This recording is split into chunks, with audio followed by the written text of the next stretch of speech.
racing from 2003 to 2013. Yeah, working athlete. Yeah, Working right. athlete, Yeah. of Even course. before that, yeah. But Yeah. from 2000, the RAM was on my mind, so I had to kind of ramp up the hours. Yeah, so, and I had kids, the first one came in 2000 and then two more. So waking up at 3, 4 a.m., Right. doing 2 to 4 hours before going to work. Usually I also brought kids on the way to the kindergarten, which was kind of on the way. And I really liked that time because, with the young kids, you had to put them to sleep. I was the one usually reading the bedtime stories, and I can tell you that usually I went to sleep sooner than the kids.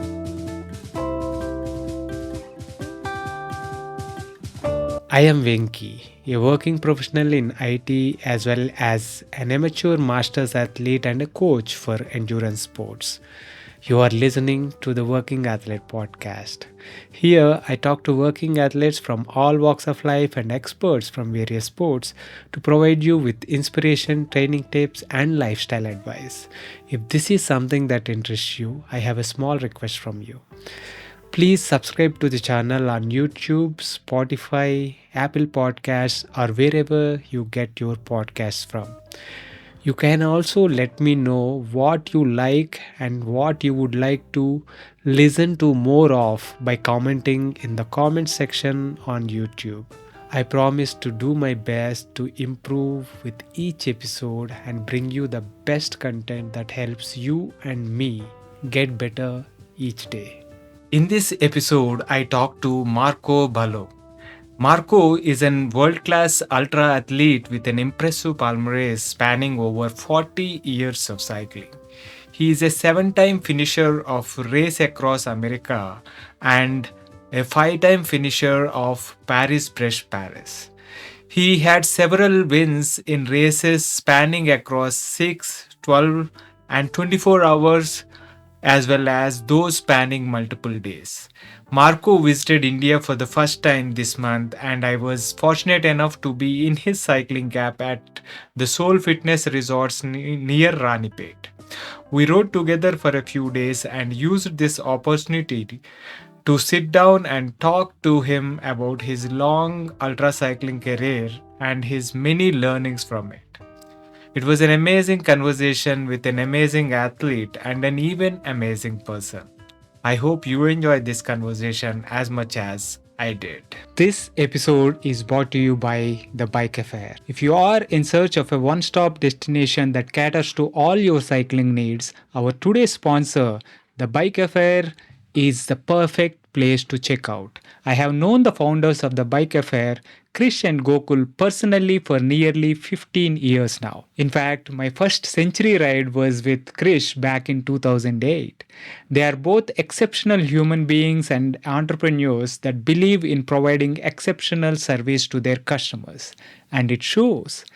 With over 14 years of experience, the Bike Affair has established itself as a trusted source offering honest advice and exceptional service. They are offering a special treat for the listeners of this podcast. You can enjoy a 10% discount on your first order by using the code BikeyVenki on their website. So if you are in Hyderabad, visit their store in Kondapur, or if you are anywhere else in India, shop online by using the link thebikeaffair.com. I will leave the link in the show notes. Now, enjoy the podcast. Welcome to the Working Athlete Podcast, Marko.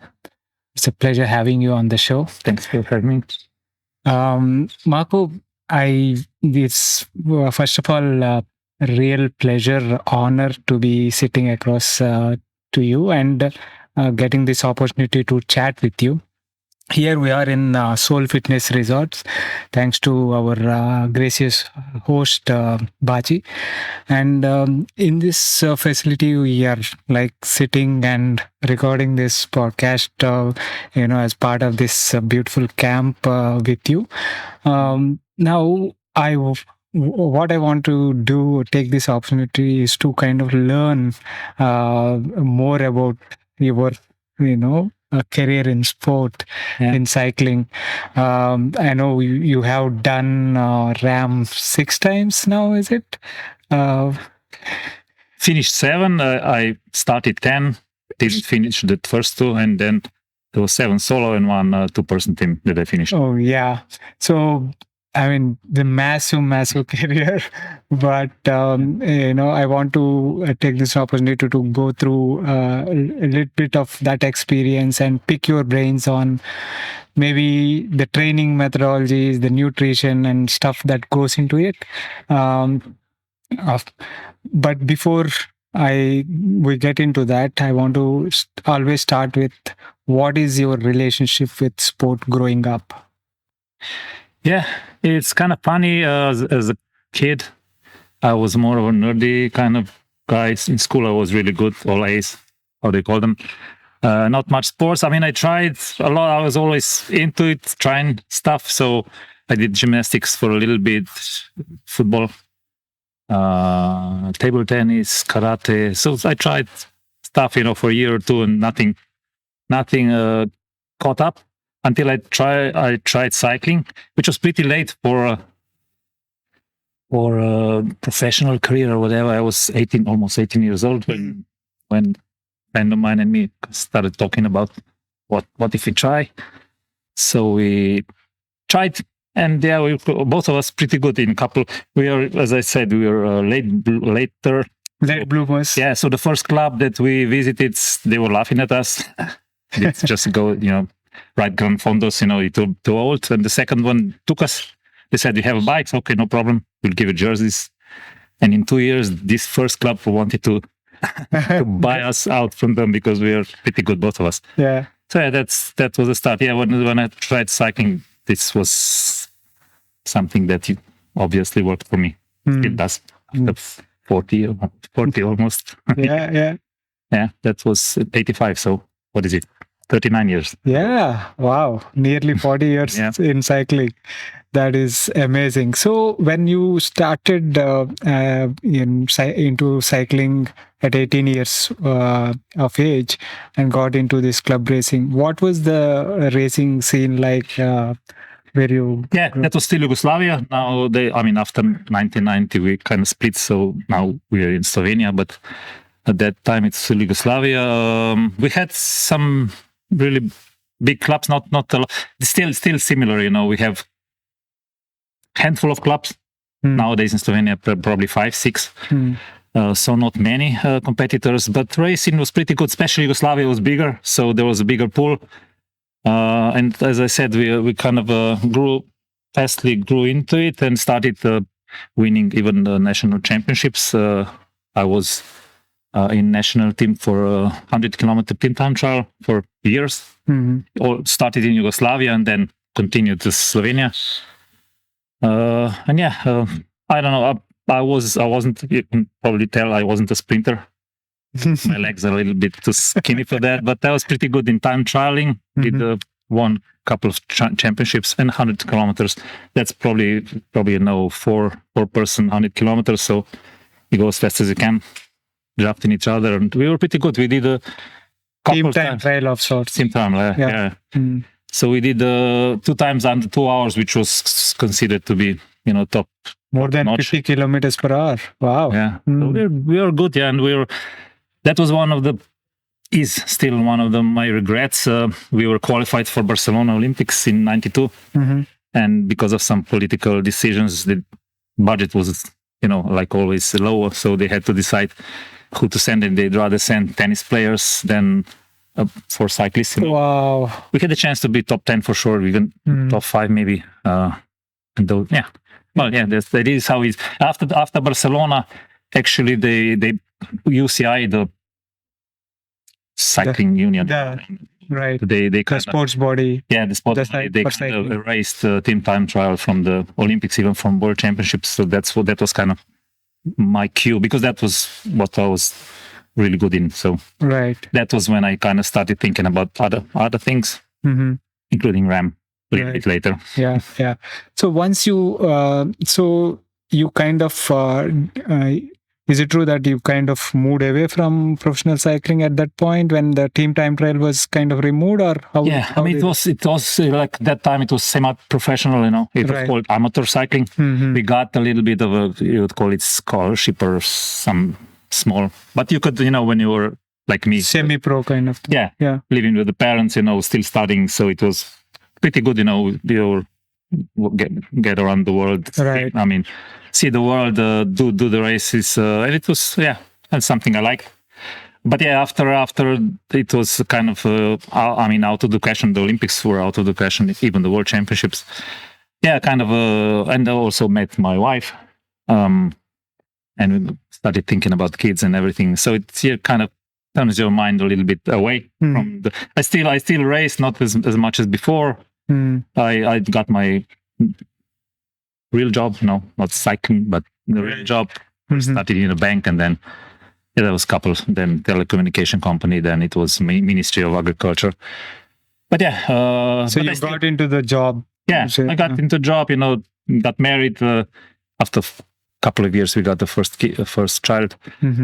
So it was, I could never imagine my life without the bike. So I was still riding and actually started thinking about going for RAAM, Actually, we were thinking about it already from early 90s because we saw a documentary of the first Austrian guy who won it. And but we kind of, it was a dream, something that wasn't, it's not possible. I'm talking about us because it was me and Jure Robic, a Slovenian guy who won it 5 times. We were kind of racing together, friends, and we were always not always, but sometimes chatting about it. Is it possible? And then the third Slovenian guy who was never a cyclist actually came, got sponsorship. So you, Robic, and you were cycling together all the time, is it? Yeah, not all the time because he wasn't living in the same place. But we were for a year. We were in the same team, so that time we were race together all year in the races. Yeah. Otherwise, we got to training camps together, and even after that, after we weren't in the same team anymore, we just joined. Even when we began doing RAAM a couple of times a year, and I called him or he called me, and we got together somewhere in between. It's probably around 80 kilometers. So it was kind of, easy for ultra cyclists, 40 kilometers each. And then it was always competitive when we did the training together. It was always fast as hell. It's fun. Yeah. He was, he, as you said, he won 5 times and he was quite a beast, right? Yeah, he was strong. And then he was, I could beat him in 24 hours, so we were pretty close. But when the sleep deprivation came into play, he was a lot better than me. Right. I have to admit it, because he could do it on less than 1 hour sleep a night. I still, when I do it, I needed 2 hours, 2.5 even. So that's a big difference for such a race. Yeah. I mean, for those who don't know about Robic, we unfortunate that we lost him. Which year was this? 2010. After his 5th RAAM, After his 5th RAAM. He was training for mountain bike race in Australia. Training in Slovenia for Australian race.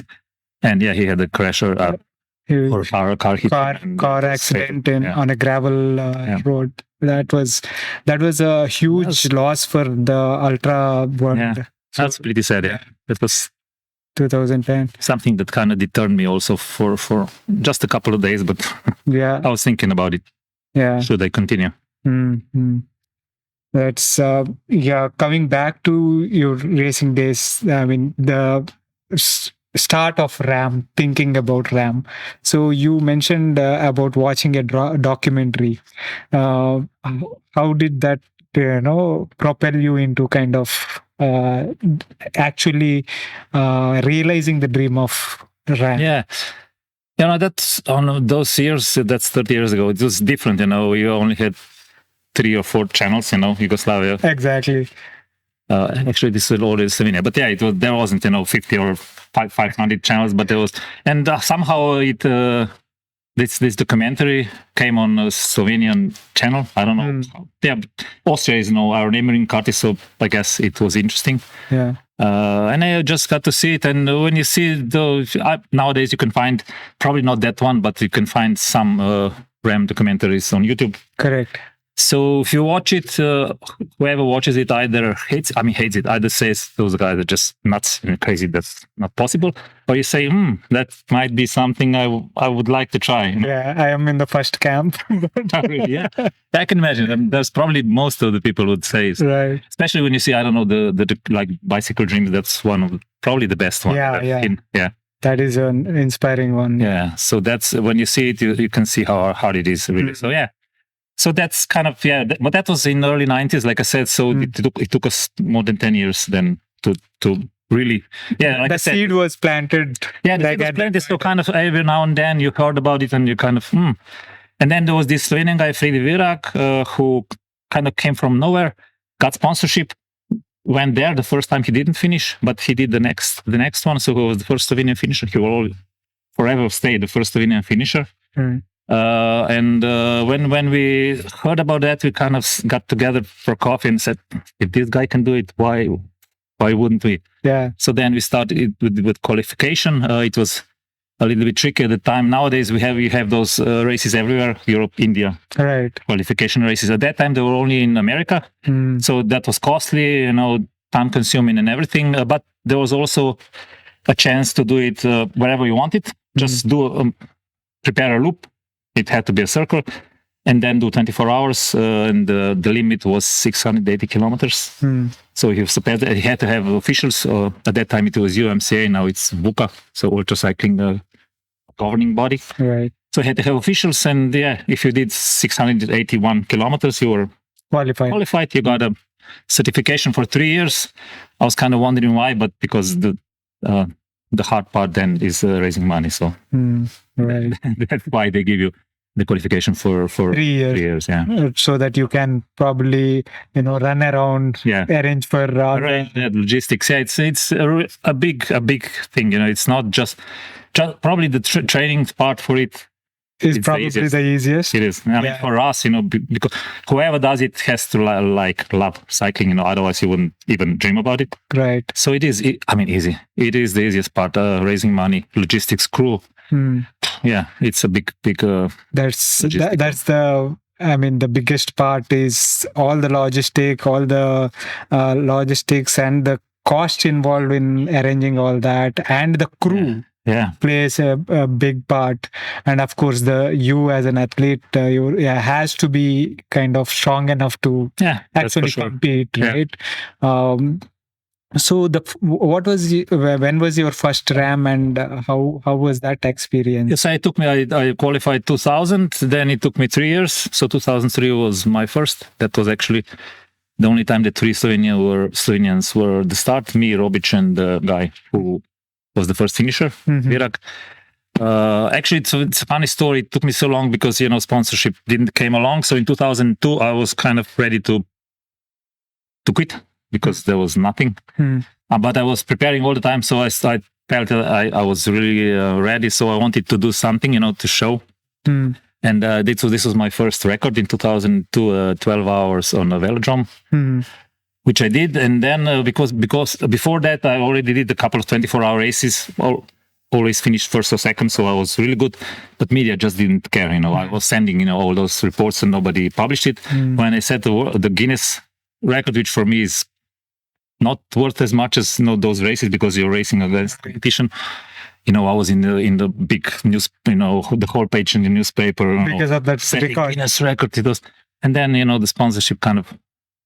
The door opened up a little bit, so that's how we could make it in 2003. Nice. So the 12-hour record on the velodrome is what kind of opened up the chances for you, for sponsors and stuff. Great. Yeah. So, and during this time, you were still, working full time in various. What were you in that department of? Yeah, that time I was already in agriculture. I think from 2000 and then until 2013 when I kind of quit and started with coaching. You were working and racing from 2003 to 2013. Even before that, But from 2000 the RAM was on my mind, so I had to kind of ramp up the hours. So and I had kids. The first one came in 2000 and then 2 more. So yeah, that was probably waking up at 3-4 a.m. Right. doing 3 to 4 hours before going to work. Actually, usually I also brought kids on the way, to the kindergarten, which was kind of on the way.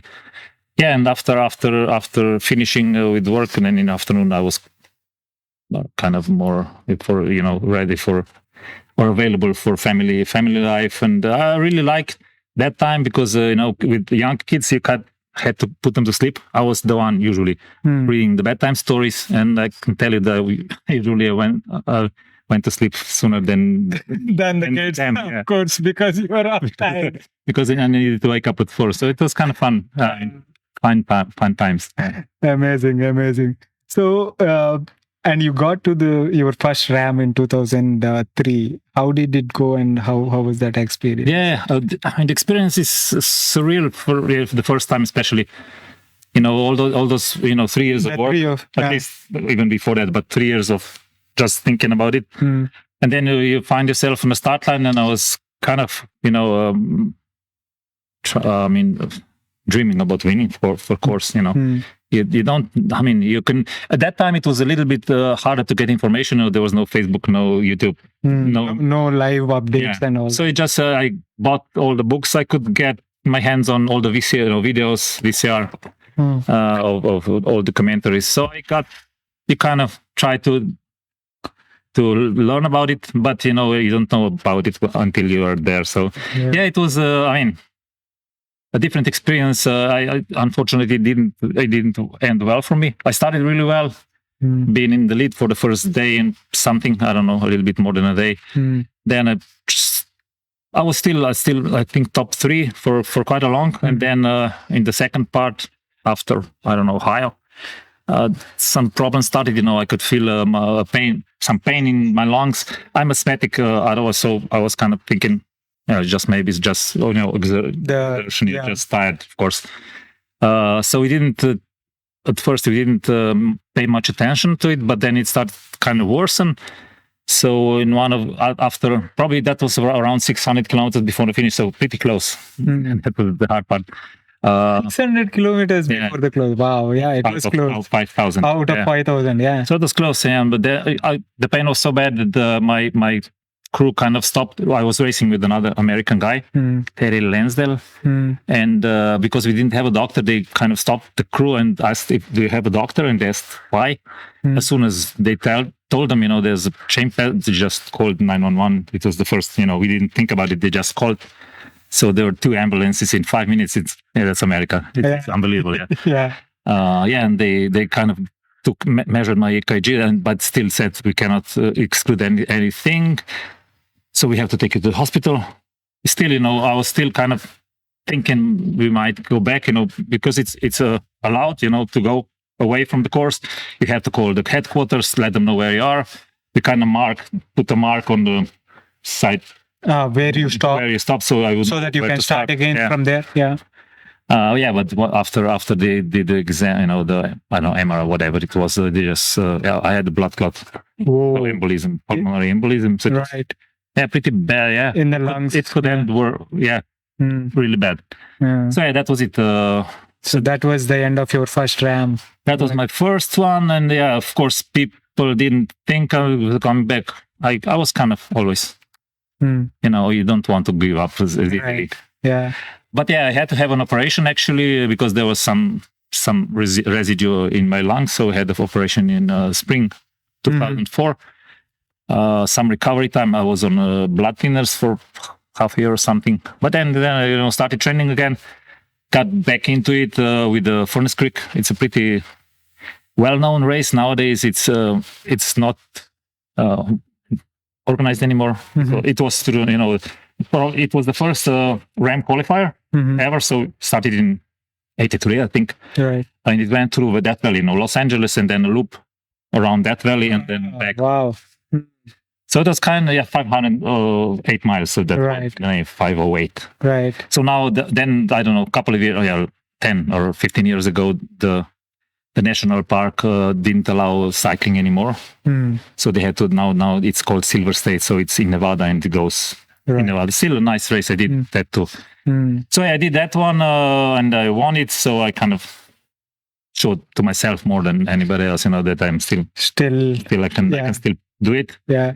So that's what, So which we got working again, sponsorship. Right. Came back in 2005. Unfortunately, that one was even shorter with pneumonia this time. Oh. This time I had a doctor with me, so he kind of was paying attention, and he sent me to the hospital at the end of Kansas. So to almost 3,000 kilometers in, and they discovered that both of my lungs were kind of full, clogged up. So I was still doing good, I was still top 5 or 6, something. So I wasn't, but I could feel something was wrong, and my crew, the last American winner at that time, Alan Larson, was my crew chief. So he was, thinking what's wrong, because he knew I should be better, better than but where you were. Something was wrong, and so that's what it was. And that time that was it for me. I thought because I kind of felt that it's not for me, because you would have, had that doubt after the first failure, and then the second time when it kind of repeats, it's deja and you will say, maybe it is not for me. I think I did. I did the right, unfortunately, my old website's not on anymore. So it was pretty touching. Kind of crying when I was writing it. This is it. I'm not doing it anymore. How back then actually there was a Dutch Holland guy who also RAAM racer, who kind of even before that talked to me about he was trying to organize Tour de France in one stage. So he called me, Marko, this year in August we're organizing this. You're never going to finish RAAM with your asthma, but this because it's not that hot, France there's a big difference to Arizona. So he kind of got me going, and so we came to what was the name? Le Tour Direct, Tour de France in one stage, and I got third place here. Robic won, second was Fasching, also 3-time winner of. So basically, riding the entire distance of Tour de France as a one stage. Yeah, it was crazy. It was a little bit different because it started in Holland because Holland, the guy organized it. But we took on all those mythic climbs, Mont Ventoux, Arc d'Huez, Tourmalet. So it was kind of awesome. So I finished that, and it was finished third there. Yeah. I was happy with it. That was 2005. But I was still convinced that I'm not doing it again. And then in the winter of between 2005 and 2006, we're going to continue it. We can talk for hours. We have hours. Actually, the RAAM organizer came up with the idea that they wanted to attract more professional racers, more real. You'd call them, so they wanted to exclude sleep deprivation thing, So they said we have a 40-hour mandatory sleep. Okay.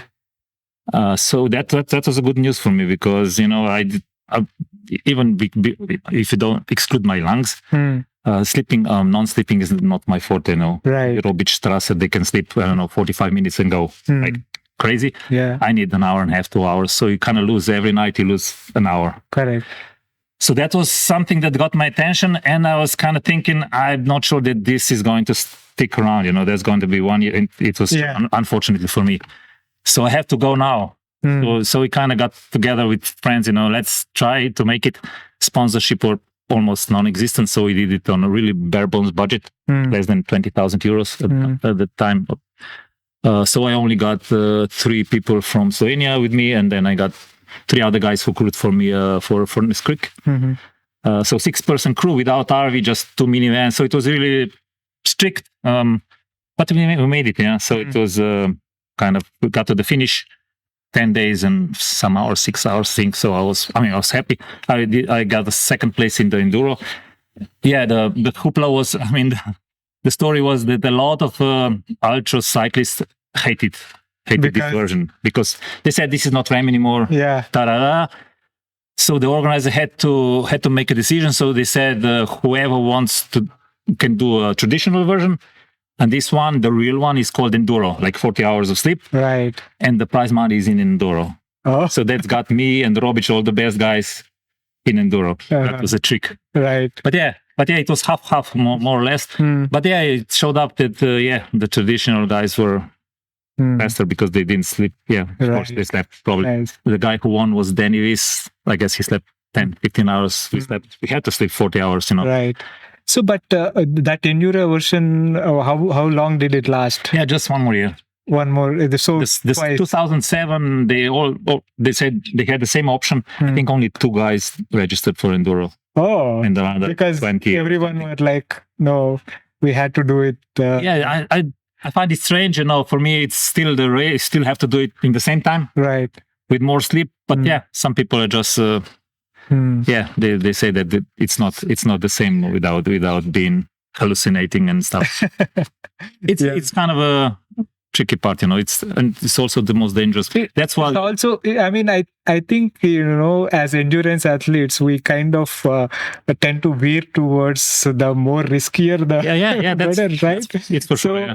I think that kind of more romantic, romanticism comes into the picture, and all these documentaries also don't help, because the more hallucinatory stories there are, the more it's more interesting. Crazy it sounds, and romantic it kind of becomes. That's how it is. Yeah. So, that's why it's not. It was kind of tricky also because at that time, there was no GPS, there was no tracking, so you had to do it manually. You came to the time station, official was there. You told him, "I'm going to sleep." He wrote out the time, and when it got up, it got back to the time station, and they wrote it down. So the problem was, I don't know, whoever did multi-day race, you can come through one time station feeling like $1 million. Right. After half an hour, you're just falling asleep, and you have to go to sleep. Yeah. And then you lose that nap or whatever you did. You lost that time. Right. It was not measured. Right. So that was the downfall. Probably nowadays it could be made easier to control, whatever. Yeah, but it's never going to happen. I don't think so. Right. I know. Yeah. But you have completed RAAM solo 7 times. Yeah, and you also have done a team, 2-person team, 2-person team once, right? So what kind of differentiates the 2-person or team thing versus individual? That's a good question. First, let me start with after 2006 when I finished, I said for the second time that this is it for me, and I meant it for sure. But then there was this guy Tomasz Percic who I never met before, but on one of Grand Fondos we kind of got for a beer or coffee or something, and he started, Marko, do you want to go in the team? And I said, no, I'm done with RAAM. So no, couple of times, and then this bug comes back, into you, and it's it's kind of the same, almost the same logistic wise, so the same price, so each half of the budget for each, so it's a bit easier financially. And it was a challenge, So that's what got me going. We got training, and we actually won it. We wanted to set the record, but we were it has to do with the wind too, and I don't know. We just weren't strong enough. But we still won. And then that got me, kind of thinking. You learn new things every time. So I said, I'm sure I can do better than 10 days and whatever it was, 6 hours. So that's what got me back in 2009. Into the solo. And then 2009, I was 9 days and a half, and I said, I was so close. I think I was third spot. Yeah. So probably not that close to won it. Oh, Danny Weiss won it again. But you just keep dreaming about winning. So that's what. Yeah, then the tragedy happened. Robic died in 2010. So Strasser was already he was already getting better and better. Yeah. So in 2011, it was kind of our duel for who's going to succeed. Strasser and you, right? Yeah. Robic. I remember following that race in 2011, and it was crazy. We were like dart watchers from miles away. And it was like so closely of contested race. Probably half of the race was, he passed me in the second night, and then he was in front all the time, but that was kind of, not that far away. Right. And that's one of the craziest stories. I was in second place, and I was kind of one day in Kansas. I said, now I have to get back, I'm lying, but probably 2 hours. I said 2 hours, now it's 2 hours. So every time station I have to make up, 15 minutes. Mm. And I started good, first one, check. Second one, all right, I'm good. And then, those ultra races, how it is. It's always ups and downs. Ups and downs. So the down came and I was so bad. I was barely moving. So next time session, I lose all those whatever half an gains hour you did. and even more. Yeah. So they said they want to sleep or something. I said, yeah, let's go to sleep. And then we just go home. I just didn't want to go back. So the first they thought I was joking and I was pretty serious. But after I slept and then they kind of, convinced me that, of course, it's stupid. Second place. Right. The third guy was still, 6 hours behind. So right. How stupid can you be? But that's sleep deprivation. So you got a little bit stupid. That's where crew comes in. Into the picture, right? Yeah. So now it diverged from the question. Yeah. 2-person team to solo. I think it's the closest thing to solo. I mean, effort-wise, but more enjoyable because you don't have sleep deprivation. You can actually, if there's 2 equally strong riders, or more or less, you get to do 12 hours each day. Depends on how short the. When we did it, I think we did 1 to 2 hours. Nowadays, if you want to go really for the record, you go for 20 minutes. 20 minutes each. Yeah. So it's really much faster. Yeah, but it's much more enjoyable. Actually, also you don't get to see the guy a lot because you just exchange, say good luck or something but it's kind of bonds it together. So it's you have to find somebody that has the same mindset, similar mentality. And it's really a cool experience. Our crew didn't have such a fun time. I don't know. There was some instances. I remember one time we came to. I think I came in. Yeah, I came in. He was waiting, and they were kind of disorganized and yelling. And there's always right. And he just looks at me and says, "Let's go, both go." So we just went. They'll catch us. Right. And that was the only time that we went together, kind of chatting, what's going on.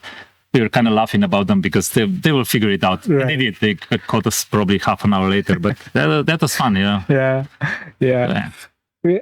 Excellent. So, crew always plays an important part, and it's not an easy job at all. No. Crewing is almost as hard as I would say. I did crewing even for RAAM only one time, and I'd say I'd much rather be racing.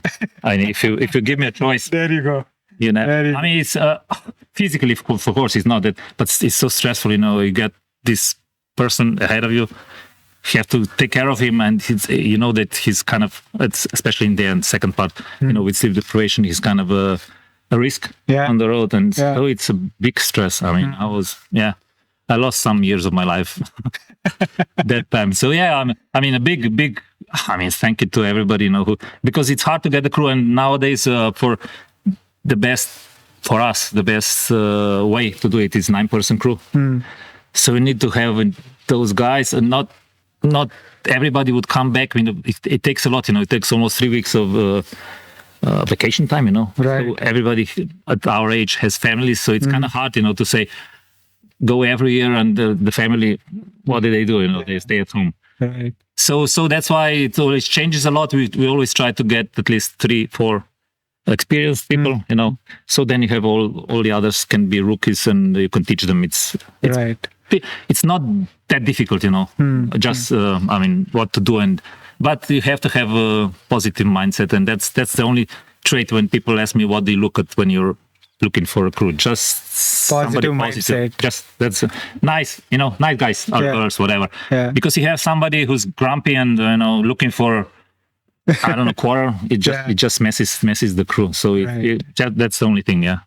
And you can teach them everything, and it's not that hard, but it's stressful. Like I said, it's So out of all your RAAM finishes, what was your most memorable RAAM, and why? Yeah. From the one that I finished, because it's easier to say, those 2 that I didn't finish, those stuck in those my were mind. also, Those were, unfortunately, but those. But otherwise, I had to think. I would say probably 211 was one of those, but it's kind of weird because it was At the same time, it was disappointing because I didn't win. It was the first year without Jure Robic. So close, yeah. Yeah, I was close, but not there. And I had this big meltdown in the middle, which cost me, even the second place. Right. But yeah, still, and it was my fastest not by far, but so it was almost 9 days, 9 days, 2 hours. And maybe then after that, it's probably the last one, 2019, because I was going for the 50 plus. I was already 50 plus, of course, Right. for the record. And I also stuck, I stuck to the second place overall, which was kind of surprising because all those young guys, Strass, of course, was in the league of his own, probably a day and a half, maybe. Yeah, Strass is just a machine, for those races. But yeah, I was really kind of surprised with the place. I was kind of looking for. I was almost certain that I'm going to get the record, but it was really close. It was a couple of minutes, so it wasn't that easy. But yeah, I was surprised that nobody of the young guys was closer here. So that was probably one of my favorite. And also the crew. Every time we have never had a big problem aside of this 2-person thing, but every time we had fun and everybody was happy that they joined us. Not everybody comes back, but everybody was kind of happy with the experience. Right. But 2019 was probably one of the best, the smoothest, no issues, everybody was all the time in a good mood. So that's what probably, maybe that's why that would be a most memorable. I had no meltdown, Right. You were able to maintain a sustained. Do it, I never thought about quitting, even with the pains here, they have pains wherever you touch the bike, it hurts. But yeah, I never had an issue, and the crew was really nice. Nice. So that was a really positive experience. Excellent.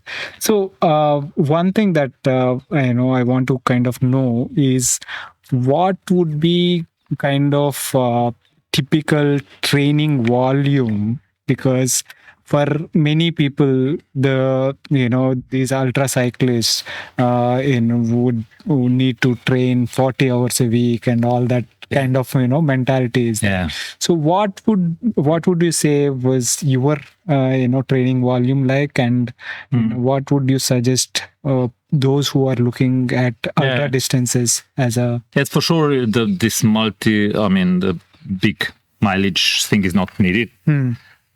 It does. I don't think it hurts, or maybe it hurts if the person doesn't know where to rest and how to rest. Then it could get overtraining. So maybe sometimes less is more. Right. But I don't. For me, it's different. Actually, the one that my first one that I finished 2006 was the one with the least kilometers because of my condition, and I didn't train much, so I thought that I'm not going back. So I probably started I started my season on November 1st, and I count the kilometers from there. I think I had less than 10,000, 12 maybe, 10 to 12,000 kilometers. So that's 7 months before the race. So there's some more trainer rides because I don't count those as in the mileage. Correct. Yeah. But still, that was pretty low. So it depends on the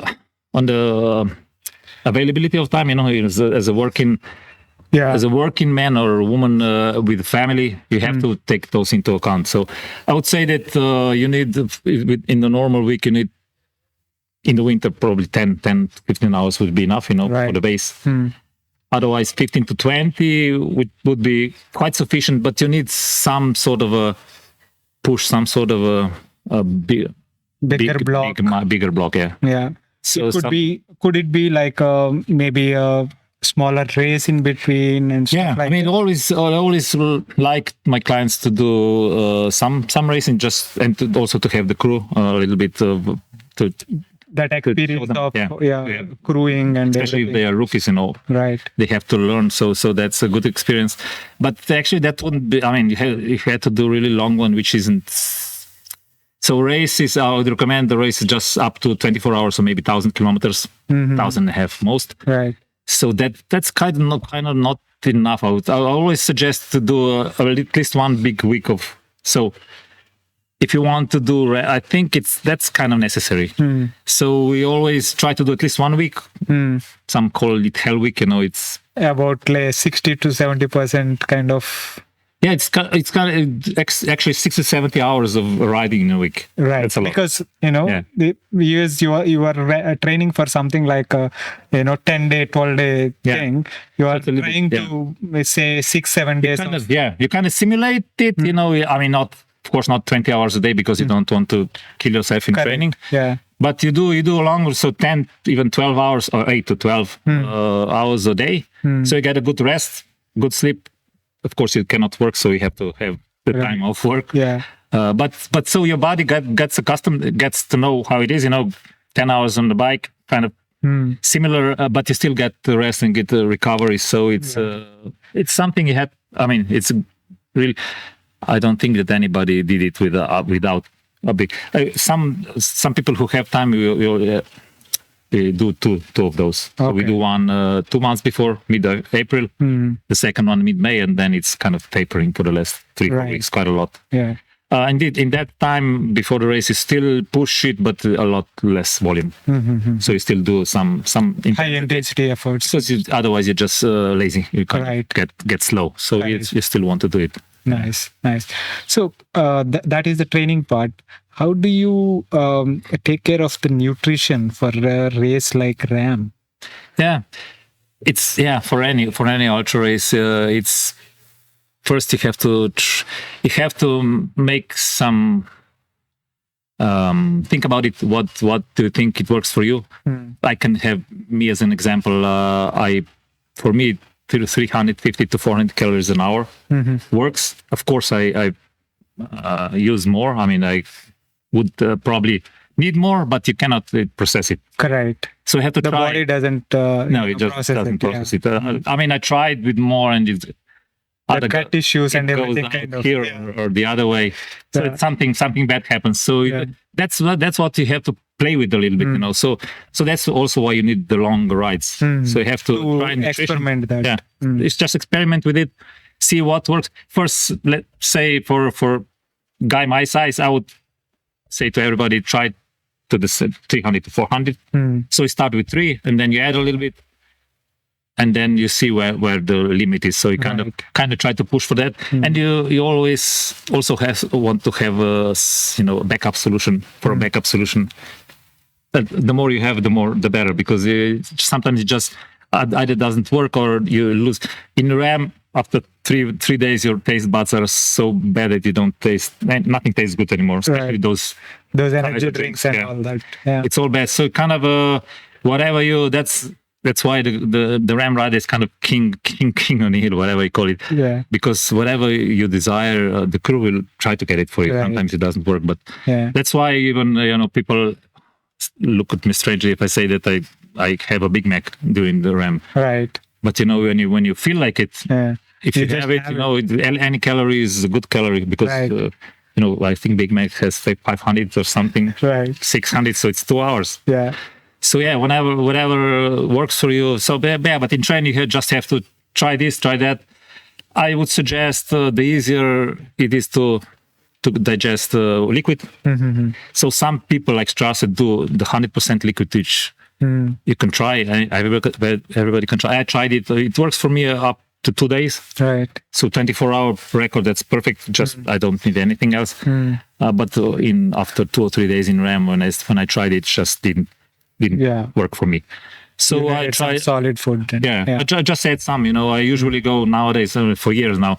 I go for around 300 calories in a bottle. So you have all those. Whatever company you use, they will have some sugary carb drink, maltodextrin and formula. Yeah. So I use that around 250 to 300 calories. Whatever is missing, so another 100 calories come either from bar, gel, bananas, sandwich even. Right. In RAAM, once a day, when they cook for themselves, they also cook for me. Pasta, I try to eat it on the bike, so there's no stopping if you want to go fast.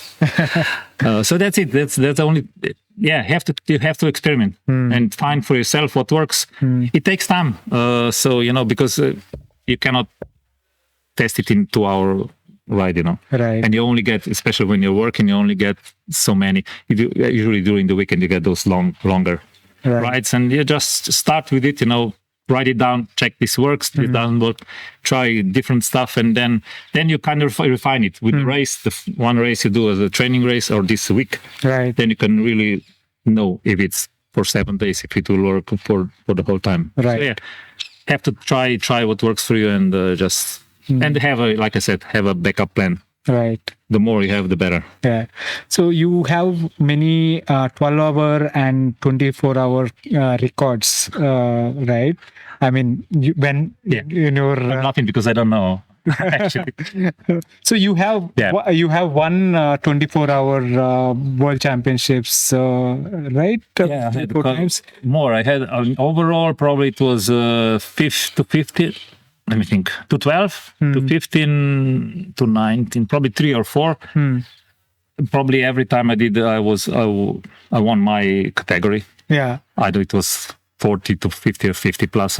Right. But the records, I mean, I probably set a lot, probably close to 20. But nowadays, not many are Still standing. Still standing, yeah. With riders like Strasser, nothing will stand in them. Yeah, but yeah, some things he doesn't want to do actually. So something is staying. You know, he did the velodrome 24-hour. Right. Yeah, he smoked it, of course. Yeah.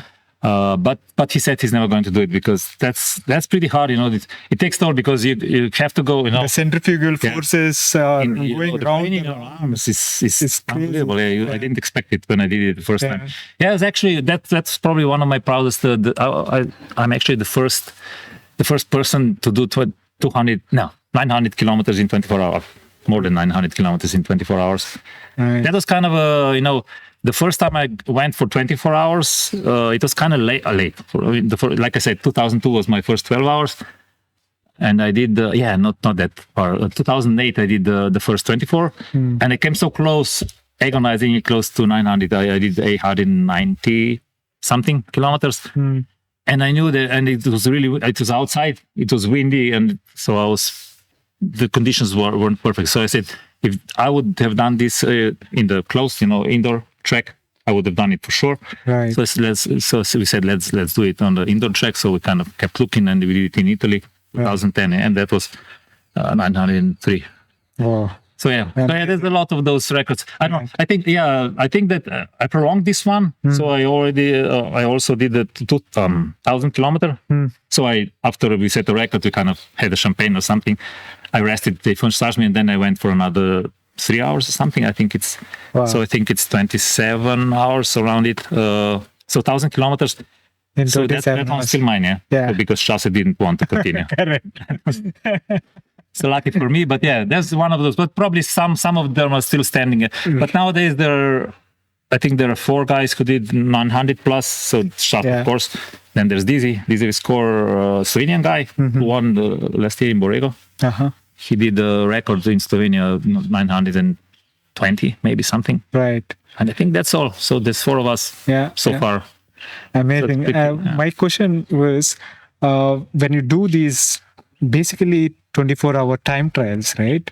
So, and how do you kind of compare pacing for something like that versus something like an hour of time trial?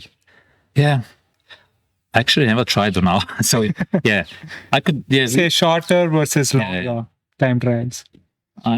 You have to take into account that it's going to take 24 hours. I mean, people, some people cannot imagine, if you want to go 900 kilometers, that is 37.5 or something average, which is pretty amazing. I mean, try to do it for 10 minutes, an hour. Not easy.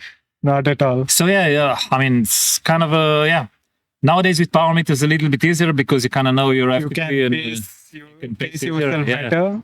When I did those, there was no param meters yet, so it was kind of on feel, and just go fast. Try to go fast and keep it up as long as you can. Yeah. So it's difficult.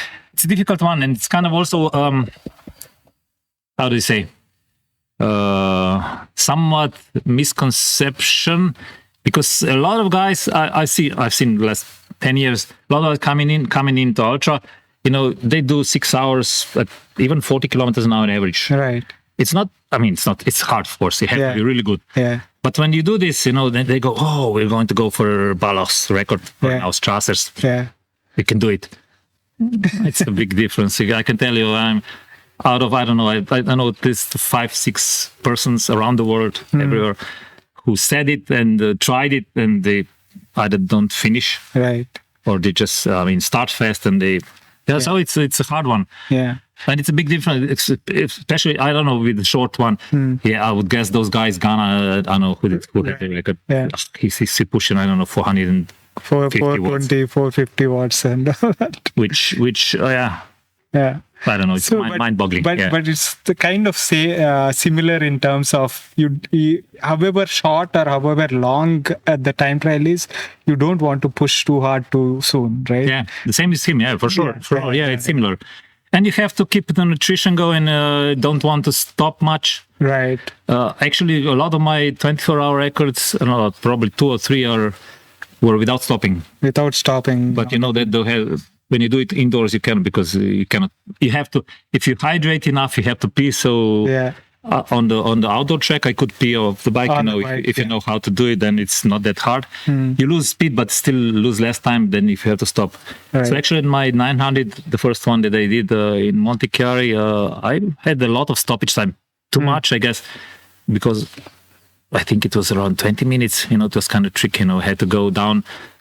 There were some spectators, so we had to have a tent. And but you lose probably 2-3 minutes every time. Right. And I drank a lot because it was liquid nutrition. So I think I went every 5-6 hours. I went to the toilet. So I lost some time. Nice. That's another 5 kilometers gone.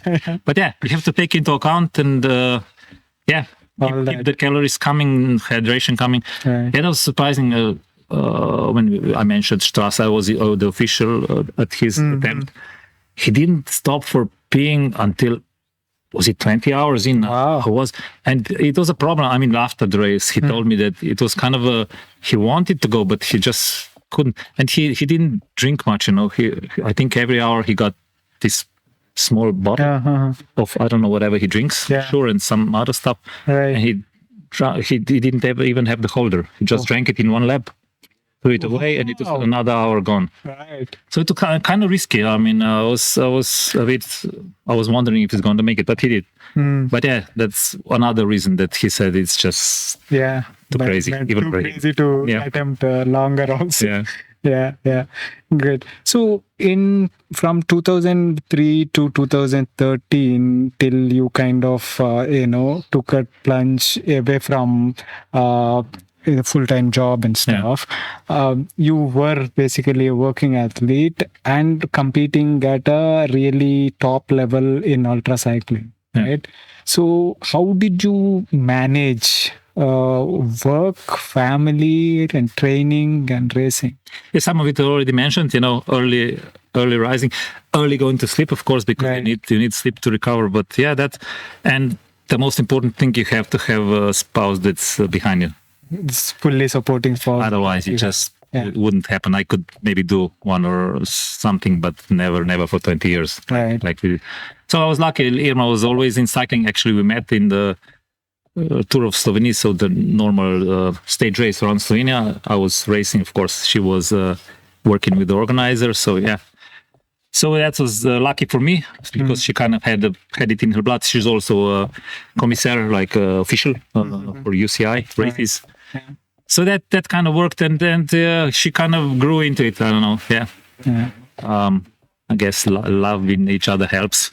For sure. Definitely. But she was kind of always learning. As I learned, she learned, and she wasn't actually crew chief, and for the first couple of times, if there were other guys. Actually, we had a really excellent crew chief, Andrei Petrovic, from the first year. That actually he was the first one. In 2005, it was his first, and then he came back for 3 or 4, and then he started having some health issues, unfortunately. So he just calls me. When I do RAAM, or he just supports me long distance. Right. But that was kind of a big miss. That we miss him. But after that, Irma kind of stood in, and it's just working like magic now. It's a bit, of course, it's stressful for her. I can imagine watching me in those states, somehow. Right. Sometimes you get into different kind of states. Yeah. The good thing for me is that I'm not I'm not the negative guy, because RAM exposes. You cannot play. You cannot Hide anything. hide. Yeah. Whenever it's in you, it comes out. So if I've seen people, even Jure Robi, she was kind of a mean a little bit, Yeah. even to his wife. Sometimes in the races, I couldn't believe what was he, yelling at her, and Right. I think in later years he kind of Mellowed down a bit. mellowed down. He probably seen. You see your footage, I can tell for myself, and then you kind of. Wow. Yeah. Well, Was I doing? is it Was I me? saying- Yeah. saying that? Yeah. For me, it was the slowness. Yeah, like in RAM, the first couple of days, I want the crew to go really fast. Every time, every stop, we make faster. I'm the one. Yeah. No, not so slow. At the end, when I see you see your own video, I'm so slow. It's, every time you stop, for either for toilet or you go to RV, You are like it's so nice. It's air conditioned. I just don't want to go out. So it's kind of, when I saw myself, I was kind of, no. Because they say, go, Marko. And yeah. let me enjoy myself. So yeah, that's probably, so that's what we started with. Yeah, with the RAM. It's just, I'm the kind of guy that's managing. I'm staying cool, and I don't think I ever yelled at anybody. Right. So that kind of makes it easier for us to find the crew, because Yeah. Nice. Yes. And like that is true about you. When you are under extreme stress like that, the situations that something like RAM puts you, sleep deprivation, stress, and everything, whatever, how much you have to be infinitely positive to be not like acting out. the same was true for the crew. Yeah, they also show their real side. So but we were lucky. We never had the really big issues.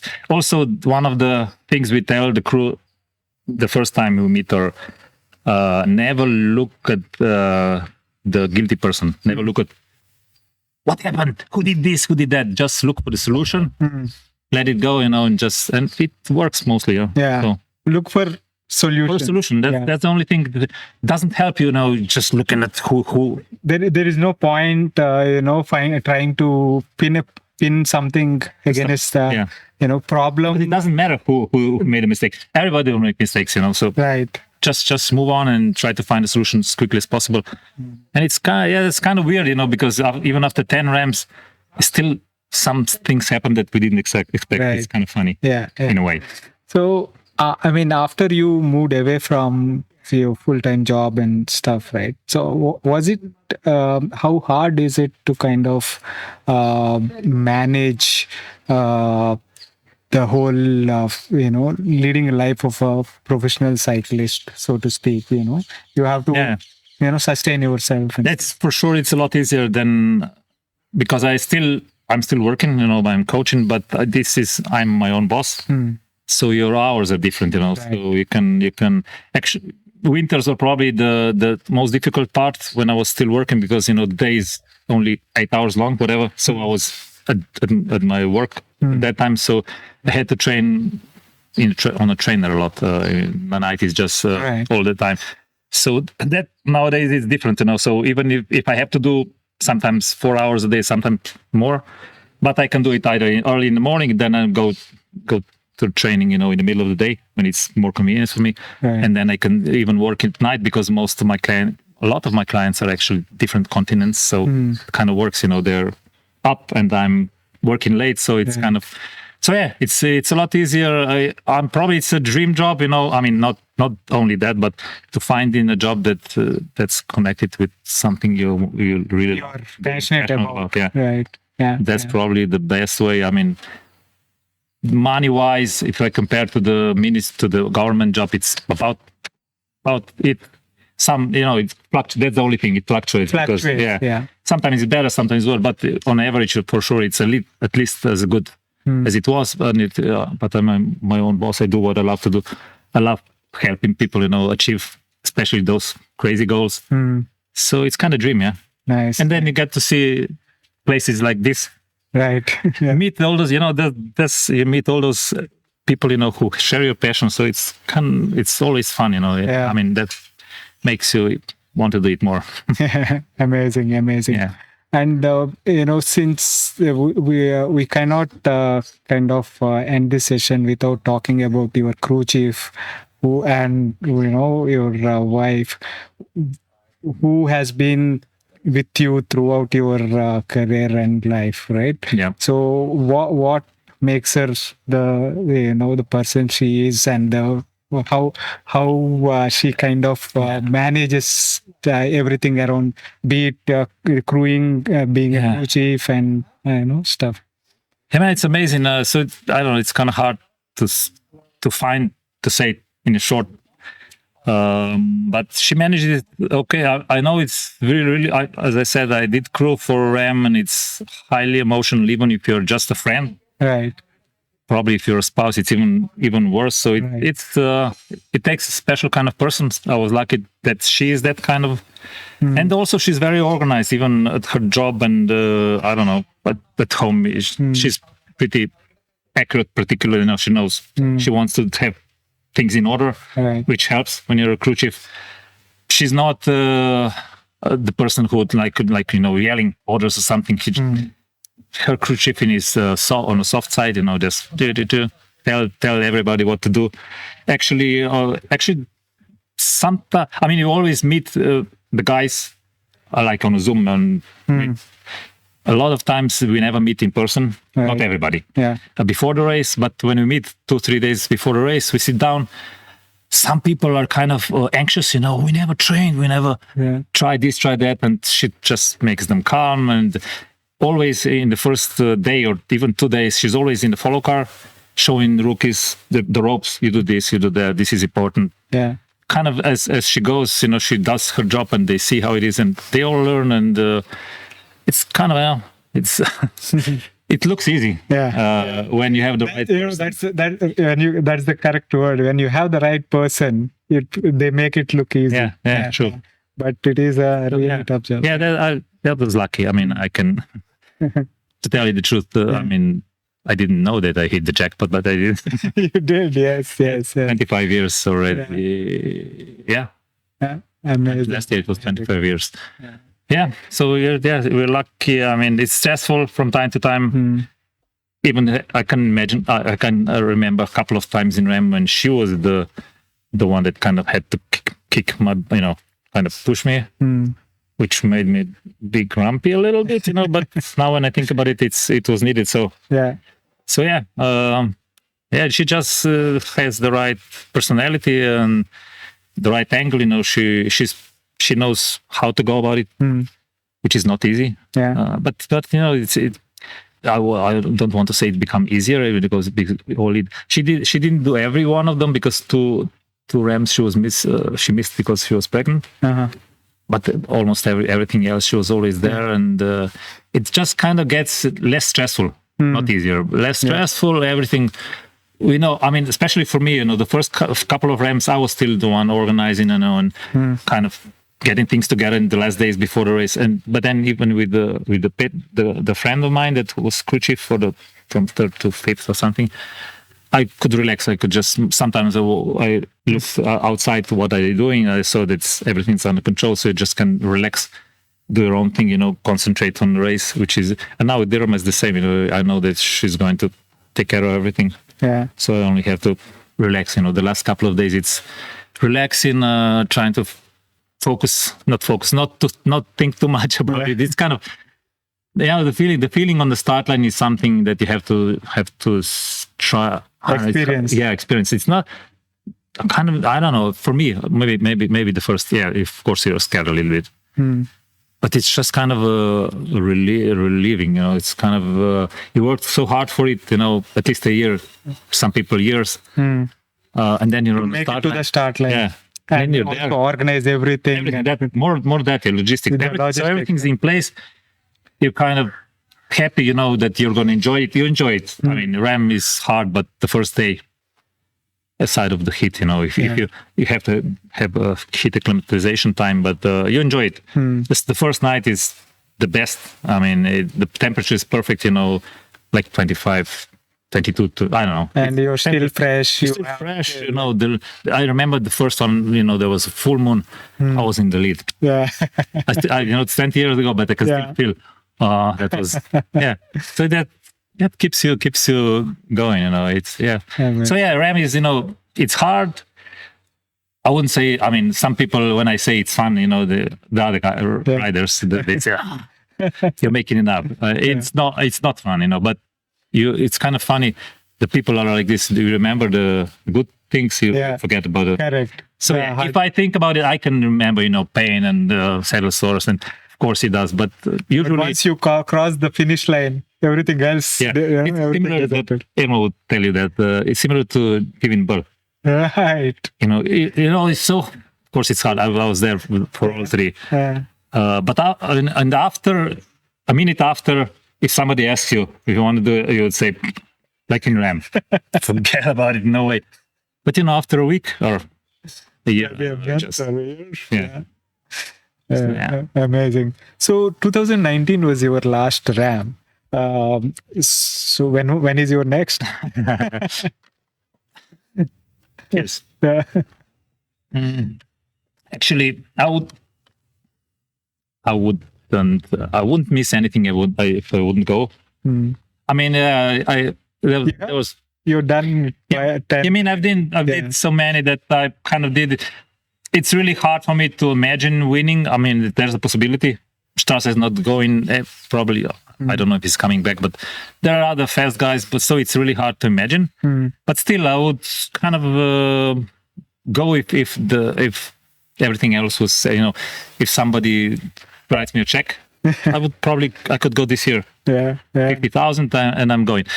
But seriously, I was thinking, I mean, if I think about it, if I would plan on it, I would probably go when I'm 60 to set that record. Right. Which is pretty easy. If I stay in this shape, still 4 years to go. So it would be doable for sure. So that's what I'm a little bit, I won't be heartbroken if I don't do it. So I'm pretty happy to help others achieve that goal. But maybe, who knows? Depends on the finances mostly, because that's what are the you're still in top shape. You're riding all the time.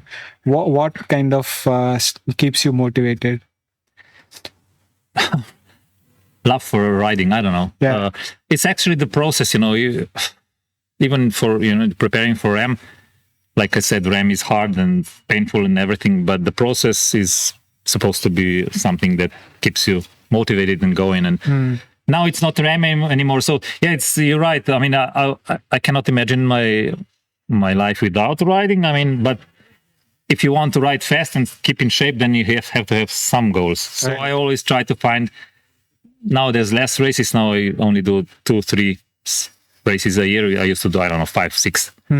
So I do less, but I try to find at least one thing that keeps me motivated. I can still go through winter just riding, enjoying my bike, my riding, having fun. But when I don't know, a couple of months before, I know I have to try. What are the goals now in terms of races? It's just I was last year we set a 2-person record for Raw Race Across the West with Ryan Collins. Right. He's so strong. He could be my son, of course. He's 30 years younger than me. But it was fun. So we were kind of thinking about doing 2-person RAAM, going for the record. Because now who has, I think, I'm not sure. But going for the record. But it's pretty expensive. Even for Raw, we had to, I think, raise 15,000 euros. So for RAAM, it's at least 3 times more. So that would be a challenge for both of us, And also he's still slowly getting into ultra. So the most he's done is 12 hours solo. Raw was his max, and he was the limit in the last part. He was kind of having trouble with nutrition, and so it's not going to happen this year. That was one of the things that would keep me really pushing. So I was kind of looking for it. The other thing is in my career, like 20 years of ultra. I did 19 races, 24-hour races that I did 500 miler, so 800 kilometers. Yeah. So last year in Borrega, I wanted to go for 20 and I had a puncture. So there was something, I missed it. So that was my first thinking, this year I have to find at least one 24-hour race that I'll go for another 800 kilometers. Right. So I actually registered for a European Championship in Croatia, so next door, so it's pretty cheap for me. But then a couple of weeks ago, whatever, they announced that they're going to start the race across the East. Oh. So that's now what's on my agenda. So I already registered. So I already What is this race across the East? It's, like Race Across the West, so it's the last part of RAAM. Race Across the West is the first part of RAAM, and you actually start the same time, 1 hour before RAAM. And that is the less hillier part. Yeah. The East is the hillier part, right? Yeah. Yeah, it's kind of awkward. The hilliest is probably the Rockies, because you go three times over 3,000. Right. Actually, also the first going from Oceanside to Borrego Springs, there's a lot of, I think, climbing per kilometer is the more there than in Rockies. Right. And Appalachians, like I say, East is also pretty hilly, but there are shorter climbs, steeper. I don't think there's anything longer than really 5 kilometers, but they are really steep. So when you do it in RAAM, it's ordeal, right. Because the legs are empty. You are anyway pushing the limits. So that was always on my, not radar, but I always wanted to do it on fresh legs, on fresh mind. So even if there wasn't a race, I would go sometime just with the Irma or somebody just doing as a training camp, do 200 kilometers a day, having fun, and just seeing because I did it 8 times, actually finished it, and I don't remember much, Because it's always in the later half of the... Yeah, it's sleep deprived. You just... I mean, I do remember parts, but I'm sure that now that I'm going to see it on fresh mind, it's going to be totally different. So having a race, I was just said, okay, I'm doing this. And I also won the Race Across the West. I won it 2 times, so it would be nice. I don't know who's the competition. Yeah. So if there's somebody, it's like nowadays I don't stress that much. Just do your best, and if somebody's stronger, just what can you do? Just that's the maturity. Yeah. Years of maturity. Yeah, it is. I mean, I never minded. I always congratulated whoever beat me. Yeah. But in the when I was younger, I was always when somebody started fast, I wanted to just go with. So I wasn't very clever pace-wise. Nowadays, I just don't care. I have my power meter, so I do it. And if I do my best and somebody beats me, that's you can just congratulate them and good job. Yeah. Maybe try next time. Yeah. But that's my first goal for this year. After that, I have some record in mind, but that's still to be determined. For sure not the Strassers. Right. Something that's in my reach. Right. Yeah. Excellent. So, with all your experience and all the achievements you had, you still are such a lovely gentleman and such a approachable person. It's such that. Thank you for spending the time with the Working Athlete podcast. Thank you for inviting me. It's always a pleasure. Yeah, to talk about cycling. I don't know. Yeah. That's something I like. We can actually keep going for a couple of hours. But nobody will watch 2 hours or 3 hours. So. No, but before we wind down, what are some of the tips that you would give working athletes to do well at sport and never give up? That's it. That's an easy one. And so everybody says it, but it's in ultra cycling. It's so true, And when you go, if you're a rookie, first time maybe don't believe it, but you see that always after a low, that will be high, and the vice versa. So you just have to keep moving. If you stop when you're on the low point, you're never going to find out what's around the next corner. Yeah. So just keep on turning the pedals. If you need to rest a little bit, take a nap. I don't know. Sometimes it's better to stop for 10 minutes and then with speed you'll make it back. Otherwise, just love riding a bike. And I would, if you don't love riding a bike, don't do RAAM. Yeah. I don't I just knew one person. He didn't make it, unfortunately, and I was kind of telling him, you just try to change your mindset, otherwise it's not going to work. It didn't, and it just have. If you don't like it, it's too hard of a challenge. Yeah, Right. so Never give up. never give up. Yeah. That is apt coming from someone who has failed twice and still kept going. Another one. Yeah. Another good one. If your goal doesn't scare you, it's not big enough. It is. Yeah. That's one that stuck with me, and it's kind of true. Do the goals still scare you with all these 24 hours and all that? Actually, I would say, Actually, probably not scare me. Yeah. But a little bit. Keeps you excited. Yeah. Yeah. That, and I'm respecting. I mean, I know what can happen. Probably it doesn't scare me anymore. Maybe I should find bigger goal.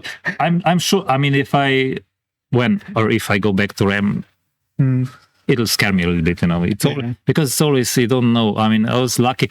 Aside from those two, I finished them all. Where's the wood? Because you can jinx it, but you never know what's going to happen.